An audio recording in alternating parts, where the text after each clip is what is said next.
Bonjour à toi et bienvenue dans cette nouvelle vidéo spéciale comment contrer le lavage de cerveau qui est en train de s'opérer dans les écoles. Je pense plutôt aux écoles françaises et donc au sein des gouvernements par rapport au fait qu'on propose aux enfants des textes avec des réponses qui doivent être une seule et même réponse par rapport au Covid, et je te donnerai les liens de tout ce que je vais te proposer comme piste aujourd'hui pour contrer ce lavage de cerveau. Alors, comme je l'ai déjà expliqué dans d'autres vidéos, en fait, il faut absolument éviter la manière frontale de faire les choses, mais plutôt éveiller les consciences en faisant réfléchir les personnes, donc les enfants. Donc je vais donner plusieurs pistes que je remettrai dans la description, et bien sûr à toi, en fonction de ton corps de métier, que tu sois enseignant en maternelle, en primaire ou en secondaire, eh bien sache que il y a plusieurs moyens de pouvoir connecter l'humain à son intuition et à sa réflexion. Et donc aujourd'hui c'est spécialement pour les profs et les éducateurs, et puis je ferai une vidéo pour les parents parce que c'est pas, il y a des choses qui se regroupent finalement, mais ce ne sera pas les mêmes propositions.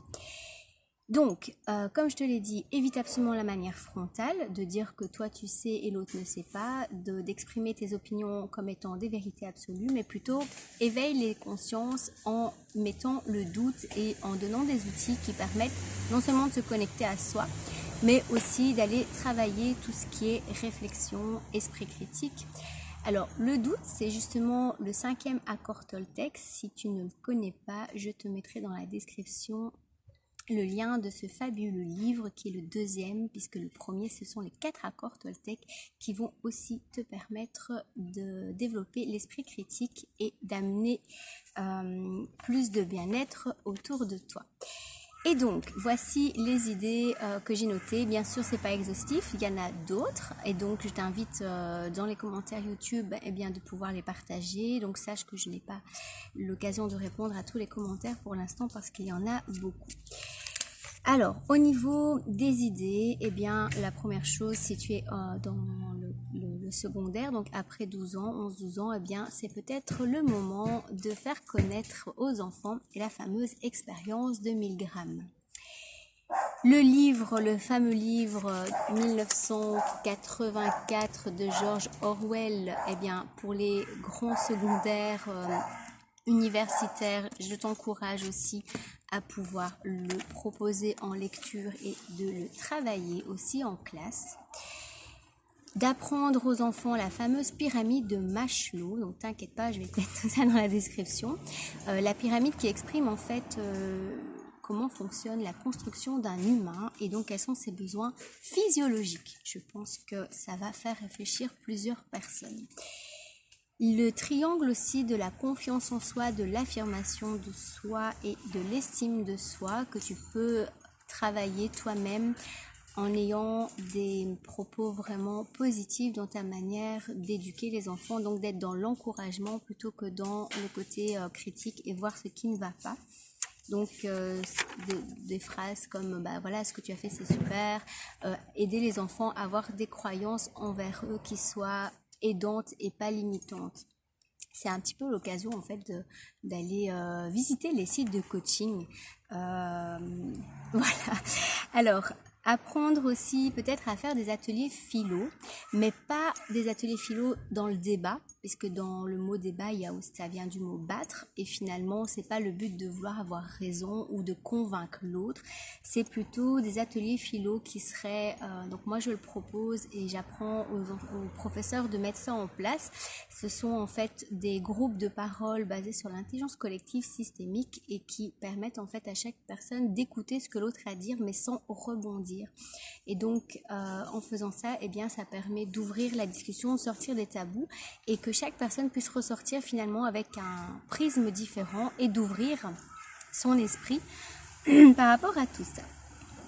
Alors, d'autres exemples, par exemple de faire des dictées sur la Constitution ou bien de travailler aussi sur c'est quoi une Constitution, d'où est-ce que ça vient, c'est quoi une loi, c'est quoi la norme au niveau de la supériorité des lois. Donc, bien sûr, en fonction de l'âge.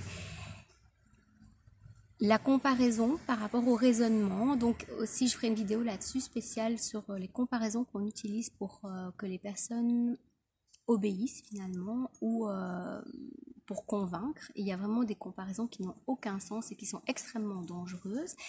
Et donc apprendre à faire des bonnes comparaisons dans le raisonnement. Ce qui va de soi aussi, c'est apprendre à raisonner. Donc il y a deux formes de raisonnement. Il y a le raisonnement linéaire et le raisonnement circulaire.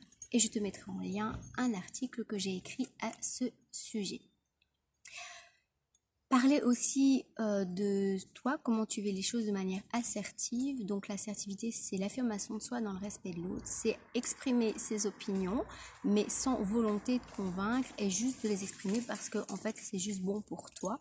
Et puis entendra qui veut ou pas. Il n'y a aucun problème à ce niveau-là puisqu'il n'y a pas de conflit. Donc apprendre aussi aux enfants à exprimer leurs ressentis et leur point de vue, ça va un petit peu comme dans l'atelier philo, c'est vraiment dans l'écoute attentionnée sans jugement de valeur.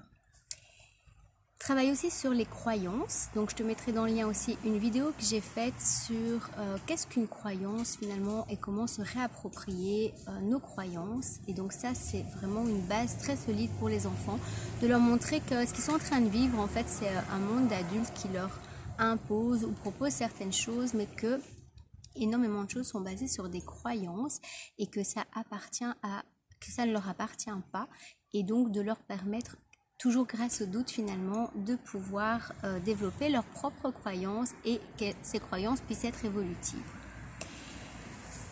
Au niveau du vocabulaire, et ça je pense qu'en primaire il y a vraiment moyen de le faire, au niveau du vocabulaire, eh bien je t'encourage à aider les enfants à apprendre en prenant l'habitude d'aller vérifier l'étymologie du mot, du chaque mot qu'on utilise quand ça sonne faux ou que ça sonne pas pareil pour tout le monde, et aussi de pouvoir comprendre ce qu'il y a derrière les mots et de pouvoir mettre une mise à niveau pour les mots, parce que derrière chaque mot, eh bien, il y a plein de pensées différentes finalement, et comme nous sommes par rapport au livre 1984 en train de rentrer dans une neuve langue où il y a des mots qui sont rajoutés et qui veulent dire un petit peu tout ce qu'on a envie de leur faire dire et pas spécialement par rapport à l'étymologie du mot, eh bien moi je t'encourage à aider les enfants très tôt à aller vérifier par eux-mêmes dans l'étymologie et dans les, je dirais même les vieux dictionnaires, parce que finalement dans le dictionnaire Larousse il y a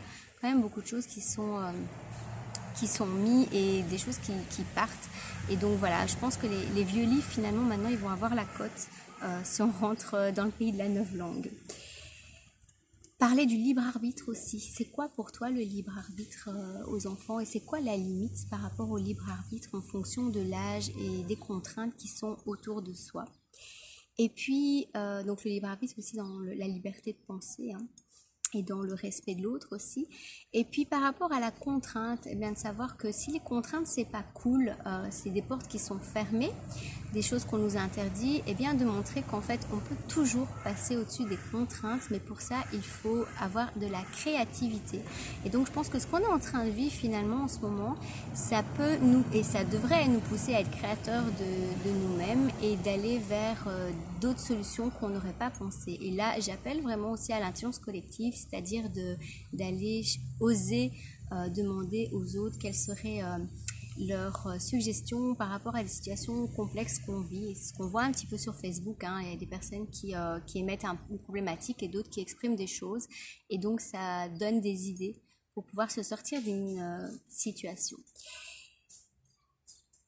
Enfin, je t'encourage aussi à pouvoir parler du mot secte dans les écoles, donc vraiment sortir du mot tabou, donc de nouveau sans venir avec une vérité, mais, et donc là aussi je te mettrai un lien d'une vidéo que j'ai faite où tu pourrais t'en inspirer, mais en fait dans la collectivité on sait très bien ce que c'est une secte. Alors il y a des nuances dans les sectes dangereuses ou moins dangereuses que les autres, mais il y a toujours une notion d'enfermement. Et donc, eh bien, au niveau du sectarisme, de l'esprit sectaire aussi, pourquoi ne pas proposer de faire un exposé ou de faire un petit brainstorming sur ce que tout le monde pense, mais sans spécialement chercher de solution. Il faut savoir que la meilleure porte de sortie, c'est justement de ne pas donner de solution, mais d'éveiller par le doute. C'est déstabilisant. Mais c'est comme ça, et c'est vraiment la manière de Socrate, c'est comme ça qu'on peut permettre aux personnes de grandir et de s'approprier en fait leurs propres croyances et de se construire, de s'auto-construire. Pour finir, je te mettrai un poème d'un, je pense, je sais pas s'il est pasteur ou curé, je pense que c'est un pasteur qui l'a écrit, qui parle de la vérité. Qu'est-ce que la vérité finalement? Et c'est un poème aussi que tu pourrais éventuellement faire apprendre autour de toi. Voilà, je pense qu'il y a énormément d'autres choses qui peuvent être mises en place. Et donc dans mon expérience pour avoir déconstruit tout le discours sectaire de mes enfants, donc ont été quand même dans une secte pour ma plus grande pendant plus de 10 ans, et moi-même aussi, et d'avoir aidé d'autres parents à déconstruire tous ces discours-là, je peux te dire que chaque petite chose que tu peux mettre en place, c'est une graine que tu vas mettre pour le futur. Ça peut être un futur lointain et ça peut être un futur beaucoup plus proche que ce que tu n'imagines. Mais bien sûr, en travaillant toujours sur le fait de ne pas avoir d'intention vis-à-vis de l'autre, si ce n'est que ton intention, elle serait d'éveiller les consciences en amenant des choses qui te parlent à toi-même. Voilà, eh bien on se retrouve dans la prochaine vidéo spéciale sortir du lavage du cerveau pour les parents. À tout bientôt.